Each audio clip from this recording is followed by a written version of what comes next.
En la Biblia encontramos un profeta tremendo. Bueno, este profeta incluso la gente lo conoce como el profeta llorón. Pero porque este profeta estuvo predicando por muchísimo tiempo y nadie le hacía caso. Estoy hablando del profeta Jeremías. 40 años estuvo predicando el profeta Jeremías, estuvo anunciando los juicios que venían y nadie le hacía caso. Incluso la gente se burlaba. Y en Jeremías capítulo 1, versos 5 al 8, dice así la palabra del Señor: antes que te formase en el vientre te conocí, le dice Dios, porque sabemos que Dios es omnipresente, Dios es omnisciente, Dios es omnipotente, Él lo sabe todo. Él lo puede todo, Él lo conoce todo, Él conoce el futuro. Dice así: antes que naciese te santifiqué y te di por profeta a las naciones. Era Dios que lo estaba poniendo por profeta a las naciones antes que Él naciera. Y dije yo, mire cómo dijo Jeremías: Señor Jehová, he aquí, no sé hablar porque soy un niño, porque soy niño, perdón. Y me dijo Jehová: no digas soy un niño, porque a todo lo que te envíe irás tú y dirás todo lo que te mande. No temas delante de ellos, porque contigo estoy para librarte, dice Jehová. No era cualquiera que iba a estar con el profeta Jeremías, no era uno de seguridad que iba a andar con él, sino que era el mismísimo Dios. Él era muy joven, él se compara con un niño, no sabía expresarse, él pues se asusta incluso por la semejante responsabilidad que Dios le está dando, pero Dios dice: bueno, yo te escogí como profeta y que vayas a hablar de mí, te vayas a testificar de mí a todas las naciones, que prediques, que hables los juicios que vienen a esta ciudad si esta ciudad no se arrepiente. Pero ¿qué pasaba? Pues la gente se burlaba, la gente no le hacía caso.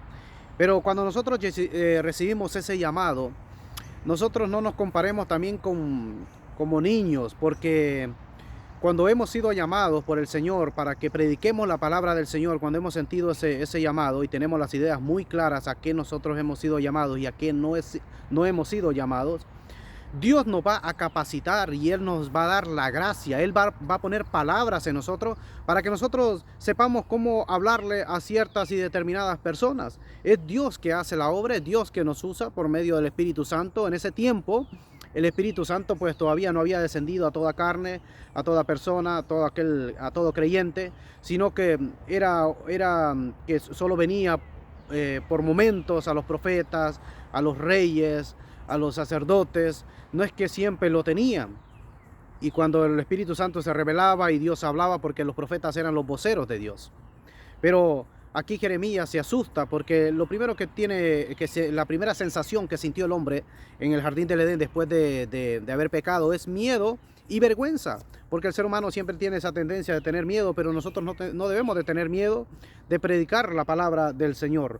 La gente se burlaba, bueno, incluso 40 años predicando y nadie se arrepentía. Dice que él en un momento sintió ya parar, ya dejar de hablar, pero sentía un fuego, él sentía un fuego en sus huesos, que Dios le decía: bueno, tienes que predicar la palabra de Dios, para que esta gente nunca diga que no hubo palabra de Dios cuando estas cosas acontezcan. Siempre han habido burladores, siempre va a haber gente que se va a burlar. Se burlaron del mismísimo Señor Jesucristo, contimás de nosotros.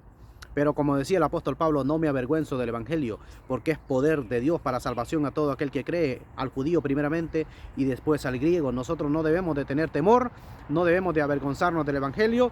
Estamos predicando la palabra del Señor, y cuando el Señor nos ha llamado, Él nos va a capacitar, Él nos va a instruir, Él nos va a dar la gracia, Él va a poner palabras en nosotros para que nosotros sepamos cómo expresarnos ante los demás. El profeta Jeremías hablaba de esta destrucción y llegó la destrucción. Fue una tremenda desgracia. Los muros fueron derribados, las puertas fueron quemadas, el templo fue saqueado. Fue una tremenda desgracia. Pudieron ellos haber evitado esta tragedia, pero no le hicieron caso al profeta. Usted puede evitar también una desgracia. Puede evitar una desgracia si hace caso a la voz de Dios, para que su vida no sea destruida, porque el diablo quiere destruir su vida. El diablo vino a matar, a robar y a destruir. Pero haga caso lo que Dios nos dice en su palabra, los juicios que vienen a este mundo, y usted puede evitar esa desgracia, porque ya el templo fue destruido. El Señor Jesucristo dijo: destruirán este templo, y en 3 días lo reedificaré, refiriéndose que Él iba a resucitar al tercer día. Ya Cristo entregó su vida por cada uno de nosotros, para que nuestra vida no sea destruida. Estas cosas nosotros podemos evitar este juicio que viene al mundo, porque Dios va a juzgar, Él viene a juzgar el pecado.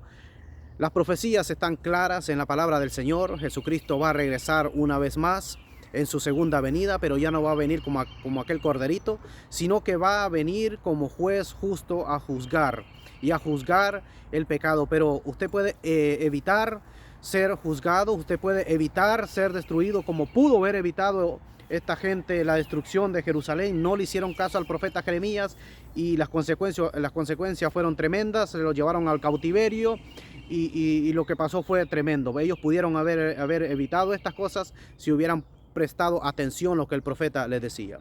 Ahora el Señor nos habla por la palabra del Señor. Por lo tanto, debemos de prestar atención a lo que nos dice la palabra del Señor.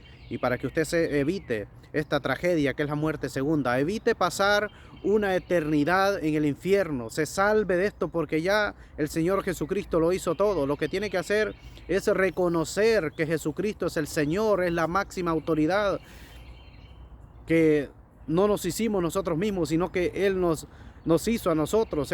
Somos pueblo suyo, dice la palabra del Señor, y ovejas de su prado. Por lo tanto, nosotros que existimos en esta tierra, Dios nos ha permitido que nosotros estemos en este mundo, pero con un propósito, porque Él quiere que nosotros nos salvemos, y solamente nos podemos salvar a través del sacrificio que hizo nuestro amado Salvador, el Señor Jesucristo. Que el Señor les bendiga a todos, que tengan un precioso día, y a reflexionar en estos versículos que he leído, porque es muy importante que nosotros podemos evitar estas cosas si prestamos atención a lo que Dios nos dice en su palabra. Que el Señor les bendiga.